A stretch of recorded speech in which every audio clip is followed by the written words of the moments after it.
Welcome to mechanics mix part 12। तो यार in continuation with the series 60 days of lockdown full syllabus breakdown, mechanics mix के इस series में हम blocks and friction पे कुछ क्वेश्चंस करेंगे। तो यार ब्लॉक्स एंड फ्रिक्शन का मतलब ये है कि भाई सरफेस होगा, ब्लॉक होगा, उसके ऊपर ब्लॉक होगा, कहीं ना कहीं फ्रिक्शन होगा, कहीं ना कहीं फोर्स लगा होगा। तो इस टाइप के चीज़ों को हम इस वीडियो में डील करेंगे। तो चलिए शुरू करते हैं इस वीडियो को पहले सवाल के साथ। तो इस क्वेश्चन में एक हॉरिजॉन्टल ग्राउंड दिया गया है जो कि स्मूथ है। इस हॉरिजॉन्टल ग्राउंड पे हमने एक 20 केजी का ब्लॉक रखा है और इस 20 केजी के ऊपर हमने एक ब्लॉक रखा है 10 केजी का। भाई ग्राउंड तो स्मूथ है पर इन दोनों ब्लॉक के बीच में फ्रिक्शन है और कोएफिशिएंट ऑफ फ्रिक्शन म्यू की वैल्यू दी गई है 0.5। और साथ ही साथ कहा जा रहा है कि अगर नीचे वाले ब्लॉक पे हम राइट डायरेक्शन में एक फोर्स F लगाएं, then find the minimum value of the force F such that the two blocks starts to slip with respect to each other. तो यार वीडियो को पॉज करो, इस क्वेश्चन को ट्राई करो। तो यार let's move on to its solution. तो यार बहुत ज़्यादा दिमाग नहीं लगाना है। क्यों? क्योंकि भाई यहाँ पे कह दिया है कि F मिनिमम निकालना है इस कंडीशन के लिए कि दोनों ब्लॉक के बीच में रिलेटिव मोशन हो। और अगर दोनों ब्लॉक के बीच में रिलेटिव मोशन हो रही है तो इसका मतलब क्या है? इसका मतलब कि फ्रिक्शन की चिंता नहीं करनी है, क्योंकि भाई फ्रिक्शन तो मैक्सिमम ही लगेगा। तो बताओ यहाँ पे मैक्सिमम फ्रिक्शन क्या है? Mu into normal. म्यू क्या हो गया? 1/2। नॉर्मल फिर बताओ 10 इंटू 10। अगर जी की वैल्यू हम 10 लेते हैं तो भैया फ्रिक्शन की वैल्यू आ गई 50 न्यूटन। तो अगर मैं बात करूँ फ्री बॉडी डायग्राम की, तो ऊपर वाले ब्लॉक जो कि 10 किलो का है उस पर फ्रिक्शन कुछ आगे की तरफ लगेगा 50 न्यूटन का। और अगर मैं बात करूँ नीचे वाले ब्लॉक की, तो इस पर भाई आगे की तरफ तो फोर्स लगेगा ही F, और साथ ही साथ पीछे फ्रिक्शन फोर्स जो इसे रोकेगा वो होगा 50 न्यूटन का। तो भैया मैक्सिमम फ्रिक्शन भी लग गया, हमने फ्री बॉडी डायग्राम भी देख लिया, पर एक चीज़ हम मिस कर रहे हैं, वो है एक्सेलरेशन। अब एक्सेलरेशन क्यों? एक्सेलरेशन इसलिए कि यार हमसे वो लिमिटिंग कंडीशन पूछ रहा है जब इन दोनों के बीच में मोशन होने वाला हो।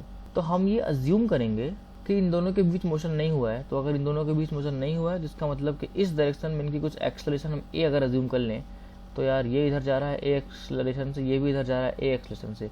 तो यार अगर मैं इसके केस में इक्वेशन ऑफ मोशन लिखूँ तो सिंपली क्या आ जाएगा? 50 इज इक्वल टू 10 इंटू ए। तो गाइज यहाँ से ए की वैल्यू आ गई 5। और अगर मैं यहाँ पे एक्सप्रेशन लिखूँ तो यहाँ पे आएगा F minus 50 is equal to 20A। A की वैल्यू 5 पुट करूँ तो 20 into 5 100, 100 plus 50 is equal to 150। तो गाइज फोर्स की वैल्यू आ गई 150 न्यूटन, और ये है आपका आंसर। तो भाई ये वो मिनिमम फोर्स है जिसपे इन दोनों ब्लॉक्स के बीच में रिलेटिव मोशन बस होने वाला होगा। अगर आप फोर्स इससे थोड़ा सा भी ज़्यादा लगाते हो तो सोचो, ऊपर वाले पे तो भैया 50 न्यूटन ही लगेगा क्योंकि मैक्सिमम वैल्यू ऑफ फ्रिक्शन है। पर अगर आप इस F को एक्सीड करते हो तो इसका मतलब कि ये जो F माइनस 50 है वो कुछ और हो जाएगा, वो बड़ा हो जाएगा। तो वो बड़ा हो जाएगा तो F माइनस 50 अपॉन 20 जो है वो 5 के बराबर नहीं आएगा, 5 से ज़्यादा आएगा। तो भैया अगर ऊपर वाले की एक्सीलरेशन 5 और नीचे वाले की 5 से ज़्यादा, तो इसका मतलब कि रिलेटिव मोशन हो गया। तो यार हम लिमिटिंग कंडीशन लेके चल रहे हैं, इसलिए F मिनिमम की जो वैल्यू आएगी वो आएगी 150 न्यूटन। तो यार कमेंट करके बताओ कि क्या ये क्वेश्चन आपसे हो गया, या फिर आपने कुछ इधर उधर की फालतू की गलतियां कर दी, जैसे कि भैया सीधे बिना कुछ सोचे समझे इस F को 50 से इक्वेट कर दिया और बोल दिया कि हाँ F बराबर 50। पर भैया ये तो गलत है। तो खैर हम बढ़ते हैं अगले सवाल की तरफ। तो भाई क्वेश्चन में कह रहा है कि एक हॉरिजॉन्टल ग्राउंड है, उस ग्राउंड पे एक बॉक्स है और उस बॉक्स के ऊपर एक और बॉक्स है। और अगर बात करें मास की, तो यार दोनों की ही मास 10 केजी है। बात करें फ्रिक्शन की, तो यार इन दोनों ब्लॉक के बीच में फ्रिक्शन है और फ्रिक्शन कोएफिशिएंट ऑफ म्यू है 0.5, पर ये पार्ट बिल्कुल ही स्मूथ है। और गाइस साथ ही साथ इस बार ऊपर वाले ब्लॉक पे हमने राइटवर्ड डायरेक्शन में F फोर्स जिसकी की वैल्यू दी हुई है 50 न्यूटन अप्लाई कर दिया। तो भैया इतना सब करने के बाद you need to find the acceleration of both the blocks. तो यार शुरू हो जाओ, वीडियो को पॉज करो और इस क्वेश्चन को ट्राई करो ओरली या कॉपी पेन पे। It depends on your proficiency. तो भाई let's move on to the solution part. ये सवाल आपसे बन गया होगा क्योंकि काफ़ी आसान सवाल था। तो भाई सबसे पहले बात कर लेते हैं कि मैक्सिमम फ्रिक्शन कितना लगेगा इन दोनों ब्लॉक के बीच। तो यार म्यू हो गया 1/2 और नॉर्मल फोर्स हो गया 10 इंटू 10। तो यार फ्रिक्शन की जो मैक्सिमम वैल्यू है वो है 50 न्यूटन। तो भाई अब हम बनाते हैं ऊपर वाले ब्लॉक का और नीचे वाले ब्लॉक का फ्री बॉडी डायग्राम। दोनों का मास 10 है, कोई बात नहीं। तो ऊपर वाले पे राइटवर्ड डायरेक्शन में फोर्स लगा F जिसकी वैल्यू है 50 न्यूटन, और भाई इसके मोशन को रोकेगा फ्रिक्शन। तो यार फ्रिक्शन ऑब्वियसली इस पे पीछे की तरफ लगेगा। न्यूटन थर्ड लॉ से नीचे वाले ब्लॉक पे फ्रिक्शन आगे की तरफ लगेगा। तो भाई अगर हम फ्रिक्शन मैक्सिमम लगा दें, तो अगर मान लो कि हमने मैक्सिमम फ्रिक्शन लगा दिया 50 न्यूटन का, तो यार पीछे की तरफ लग गया 50, इस पे लग गया आगे की तरफ 50। इसका मतलब कि ऊपर वाला ब्लॉक हो गया रेस्ट पे और नीचे वाला ब्लॉक जो है 50/10 यानी कि 5 मीटर पर सेकंड स्क्वायर से चल रहा है। ये आपको अजीब नहीं लग रहा कि यार आप ऊपर वाले ब्लॉक पे फोर्स लगा रहे हो, ऊपर वाला ब्लॉक रेस्ट पे है, बल्कि नीचे वाला ब्लॉक ही चल रहा है। इसका मतलब आप कहीं ना कहीं गलती कर रहे हो। तो यार गलती ये है कि जिस तरह से आप इस क्वेश्चन को अप्रोच कर रहे हो, तो यार चलिए उस गलती को सुधारा जाए। तो पहले ये फालतू की जो भसड़ है उसे मिटा दिया जाए। तो यार इस टाइप के क्वेश्चन में सबसे पहले आपको ये करना होता है कि आप ये अज्यूम कर लो कि अगर ऊपर वाले ब्लॉक पे फोर्स लगाया तो दोनों ही ब्लॉक साथ साथ जाएंगे। तो अगर मान लो दोनों ब्लॉक साथ साथ जा रहे हैं तो कुछ एक्सेलरेशन ए से जा रहे हैं, तो सबसे पहले आप इस एक्सेलरेशन ए की वैल्यू निकालो। तो क्या आएगी वैल्यू? ए की वैल्यू आएगी 50 net force upon total mass that is 20। तो यार ये आ गया 5/2 मीटर पर सेकंड स्क्वायर एक्सेलरेशन की वैल्यू। अब आप ये चेक करोगे, तो भाई अब आप क्या करोगे, इस एक्सेलरेशन के लिए चेक करोगे कि जो ऊपर वाला ब्लॉक है उस पर फ्रिक्शन कितना आ रहा है। तो यार इधर की तरफ एक्सेलरेशन आ गया 5/2, तो यार ये आ जाएगा 50 minus F is equal to 10 times of 5/2। तो यहाँ से फ्रिक्शन की वैल्यू निकल करके आएगी 25 न्यूटन और मैक्सिमम फ्रिक्शन है 50। तो इसका मतलब कि जो फ्रिक्शन की वैल्यू हमें चाहिए 25 न्यूटन अपने पास है। तो भैया सिंपल सी बात है, हमने जो अजम्पशन लिया था कि दोनों ब्लॉक साथ साथ जाएंगे with an acceleration of 5/2 metre पर सेकंड स्क्वायर, वो सही हो गया। तो यार यहाँ तक एक्सेलरेशन की बात है, दोनों का एक्सेलरेशन आएगा 2.5 मीटर पर सेकंड स्क्वायर। और फ्रिक्शनल फोर्स 25 न्यूटन का लगेगा ऊपर वाले ब्लॉक पे पीछे की तरफ और नीचे वाले ब्लॉक पे ऑब्वियसली आगे की तरफ। तो यार इस टाइप के क्वेश्चन को आपको इस तरह से अप्रोच करना है। पहले ये अज्यूम करना है कि दोनों ही ब्लॉक साथ साथ आगे जाएंगे, उसके बाद आपको फ्रिक्शन निकालना है। अगर वो फ्रिक्शन मैक्सिमम फ्रिक्शन से ज़्यादा आ रहा है तो इसका मतलब कि आपका अजम्पशन गलत है। पर अगर जितने फ्रिक्शन की रिक्वायरमेंट है उतना फ्रिक्शन आपके पास है, इसका मतलब कि your assumption is right and you are good to go with your acceleration. तो भाई let's move on to the next question. तो यार इस क्वेश्चन में तीन किताबों को वर्टिकली स्टैक किया गया है और भाई इन किताबों को दोनों तरफ से 2 हाथों से दबाया जा रहा है। कहा जा रहा है कि ईच किताब की मास m है and the value of coefficient of friction between the surfaces of the book is mu. तो यार इसके बेसिस आपको बताना है normal force applied by each hand, minimum normal force applied by each hand so that equilibrium बना रहे, मतलब कि कोई भी किताब नीचे ना गिरे। तो यार वीडियो को पॉज करो, इस क्वेश्चन को ट्राई करो। तो भाई लेट अस अज्यूम कि दोनों तरफ से हम कुछ n फोर्स लगा रहे हैं। इसका मतलब कि n फोर्स इधर से लगा, n फोर्स इधर से लगा। अब भाई ये जो बीच वाला ब्लॉक है वो लेफ्ट वाले के रिस्पेक्ट में और साथ ही साथ राइट वाले के रिस्पेक्ट में नीचे घिसकना चाहेगा, इसीलिए फ्रिक्शनल फोर्स इस बीच वाले ब्लॉक पे ऊपर की तरफ लगेगा। भाई 2 बार लगेगा, एक बार राइट वाले की वजह से, एक बार लेफ्ट वाले की वजह से। तो यार अगर हम फ्रिक्शनल फोर्स F एज्यूम करें तो बीच वाले पे 2F ऊपर की तरफ फोर्स लगेगा, नीचे की तरफ फोर्स लगेगा mg। पर अगर मैं बात करूँ लेफ्ट वाली किताब की, तो यार लेफ्ट वाली किताब पे एक तो ऐसे लग रहा है नॉर्मल फोर्स, इस ऊपर वाले की वजह से एक फ्रिक्शनल फोर्स नीचे की तरफ लगेगा। और भैया हाथ है और किताब है, तो हाथ और किताब के बीच में फ्रिक्शन होगा, तो इसके वजह से कुछ फ्रिक्शनल फोर्स लेट अस से F' ऊपर की तरफ लगेगा। तो ये पूरी कहानी है और हमें इक्विलिब्रियम कंडीशन पे सोचना है। तो यार सबसे पहले अगर मैं बात करूँ इस वाले फ्रिक्शन की F' की, तो जो F' की वैल्यू है बराबर या कम होगी म्यू n के। इसका मतलब कि F' का जो मैक्सिमम वैल्यू है वो है म्यू इंटू n। तो यार अगर मैं पहले साइड वाली किताब की बात करूँ तो इस पर एक और फोर्स है नीचे की तरफ, दैट इज़ mg। तो यार अगर यहाँ पे मैं फोर्सेस को इक्वेट करूँ तो ये होगा F' minus F is equal to mg। और अगर मैं बात करूँ F की, तो यार F की वैल्यू इजीली मैं सेंटर वाले ब्लॉक को ऑब्जर्व करके निकाल लूँगा। ये क्या है 2F is equal to mg, क्योंकि वर्टिकल डायरेक्शन में इक्विलिब्रियम है। तो यहाँ से F की वैल्यू आ गई mg/2। तो गाइस इस F को अगर मैं यहाँ पुट करूँ तो F' की वैल्यू कितनी आ गई 3/2 mg। और अगर हम इस कंडीशन को यूज़ करें that is F' less than और इक्वल टू म्यू n, तो इसका मतलब कि 3/2 mg इज़ लेस देन और equal to mu into n। तो भैया n आ गया, n इज़ ग्रेटर देन और इक्वल टू 3 mg/2 म्यू। तो यार n की मिनिमम वैल्यू ये है 3 mg/2 mu and that's the answer.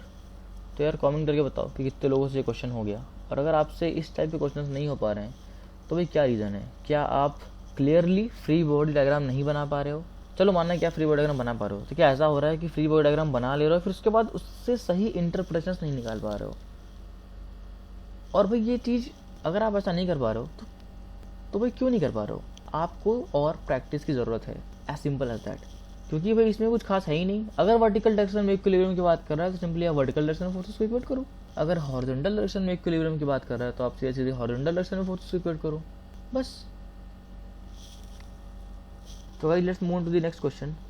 तो यार इस क्वेश्चन में 3 ब्लॉक्स हैं। तो यार सबसे पहले तो एक हॉरिजॉन्टल सरफेस है, उस हॉरिजॉन्टल सरफेस पे एक 10 kg का ब्लॉक रखा गया है, उसके ऊपर एक और ब्लॉक है जो भी 10 kg का है, और इस ब्लॉक के ऊपर एक और ब्लॉक है जो भी 10 kg का है। तो भाई 3 ब्लॉक हो गए, तीनों 10 किलो के। अब हम बात करें फ्रिक्शन की, तो यार जो ग्राउंड है और ब्लॉक है उनके बीच का जो सरफेस है वो बिल्कुल स्मूथ है। और अगर बात करें इन ब्लॉक्स के बीच, तो इन दोनों ब्लॉक्स के बीच जो म्यू है उसकी वैल्यू दी गई है 0.3। और भाई इतना ही नहीं, इन तीनों ब्लॉक्स पे फोर्सेस कुछ इस तरह से दिए गए हैं। तो यार आपको सिंपली इन तीनों ब्लॉक्स की एक्सेलरेशन बतानी है। तो यार वीडियो को पॉज करो, इस क्वेश्चन को ट्राई करो, then will come to the solutions. तो भाई इस क्वेश्चन में भी हम वही अपना पुराना पैतरा अपनाएंगे। सबसे पहले क्या अज्यूम करेंगे, सबसे पहले अज्यूम करेंगे कि यार तीनों ही ब्लॉक साथ साथ आगे जाएंगे। तो अगर ऐसा अज्यूम करें तो लेट्स अज्यूम कि कुछ एक्सेलरेशन ए से तीनों ही ब्लॉक आगे की तरफ जा रहे हैं। तो ये बताओ कि ये कॉमन एक्सेलरेशन ए कितना होगा। Net force that is 100 minus 25 minus 15 whole divided upon total mass that is 30। तो गाइस यहाँ से एक्सेलरेशन ए की वैल्यू निकल करके आएगी 2 मीटर पर सेकंड स्क्वायर। तो इसका मतलब कि 2 मीटर पर सेकंड स्क्वायर से पूरा सिस्टम आगे की तरफ जा रहा है। तो अब हम आते हैं पहले ब्लॉक पे, जिसमें मैं बोल रहा हूँ ब्लॉक ए। तो अगर मैं ब्लॉक ए पे आऊँ तो यार इस पे इधर की तरफ लग रहा है फोर्स 25 न्यूटन। फ्रिक्शनल फोर्स हम अज्यूम करेंगे इस डायरेक्शन में Fa, और ये सिस्टम एक्सेलरेटेड है इस तरफ ए, यानी कि 2 मीटर पर सेकंड स्क्वायर के एक्सेलरेशन से। तो यार सबसे पहले बात करते हैं कि यहाँ पे इस सरफेस पे मैक्सिमम फ्रिक्शन कितना अवेलेबल है। तो मैक्सिमम फ्रिक्शन कितना होता है 10 × 10 × 0.3 दैट इज 30 न्यूटन। तो भाई ये तो है कि F मैक्स। अब हम देखते हैं कि अगर ये ब्लॉक इस डायरेक्शन में 2 मीटर पर सेकंड से जा रहा है तो फ्रिक्शन कितना चाहिए। तो यार इसके लिए हम क्या करेंगे, हम लिखेंगे Fa minus 25 is equal to 2 × 10। तो यार F रिक्वायर्ड वो आ रहा है आपका 45 न्यूटन। तो भैया 45 न्यूटन फ्रिक्शन चाहिए, पर हमारे पास है 30। तो इसका क्या मतलब हुआ, इसका मतलब ये हुआ कि हमने जो एक्सेलरेशन 2 मीटर पर सेकंड स्क्वायर अज्यूम किया था वो इस ब्लॉक के लिए तो भैया सही नहीं है। इस ब्लॉक पे मैक्सिमम फ्रिक्शन लग जाएगा दैट इज राइट डायरेक्शन में 30 न्यूटन का। और अगर बात करें इसके एक्सेलरेशन की तो इसका एक्सेलरेशन आएगा 5/10 दैट इज 0.5 मीटर पर सेकंड स्क्वायर। तो ये हो गया एक्सेलरेशन ऑफ ब्लॉक ए। तो यार इससे मैं ब्लॉक बी बोलता हूँ, इसे ब्लॉक सी। तो अब बात करते हैं ब्लॉक बी की। तो गाइस ब्लॉक बी का अगर मैं फ्री बॉडी डायग्राम बनाऊं तो इस पर यार आगे की तरफ फोर्स लग रहा है 100 मीटर पर सेकंड स्क्वायर। पर यार इससे बेहतर ये होगा कि भाई हमें पता चल गया कि जो हमने एक्सेलरेशन अज्यूम किया था वो ऊपर वाले ब्लॉक के लिए तो नहीं है। तो एक काम करते हैं, इस बार ये अज्यूम करते हैं कि ये जो नीचे के 2 ब्लॉक हैं यानी कि ब्लॉक बी और ब्लॉक सी, वो दोनों साथ साथ जाएंगे।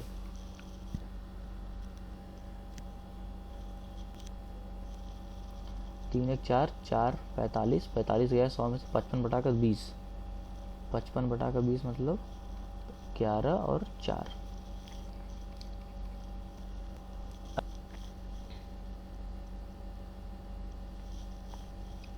तो भाई अब आप ये काम करो, क्योंकि मैंने एक बार ये काम कर दिया तो अगली बार से आप ये काम करो। आप ये करो कि ऊपर वाले ब्लॉक का फ्री बॉडी डायग्राम बनाओ, इधर फोर्स दिखाओ, इधर फोर्स दिखाओ, इधर फ्रिक्शनल फोर्स दिखाओ, और यहाँ से फ्रिक्शनल फोर्स की वैल्यू निकालो।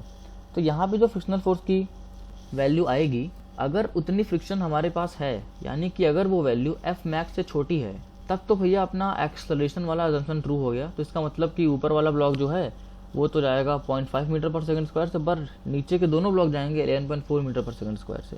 पर अगर जो फ्रिक्शन यहाँ पे आ रहा है वो इस अवेलेबल से ज़्यादा आ रहा है, इसका मतलब कि मैक्सिमम फ्रिक्शन लगेगा और इन दोनों ब्लॉक्स की एक्सेलरेशन अलग अलग आएंगी। तो गाइज ये काम आप करो और फिर वीडियो में कमेंट करके बताओ कि ब्लॉक बी और ब्लॉक सी का एक्सेलरेशन कितना आ रहा है। इसका जो करेक्ट आंसर है उसको मैं कमेंट में पिन कर दूंगा।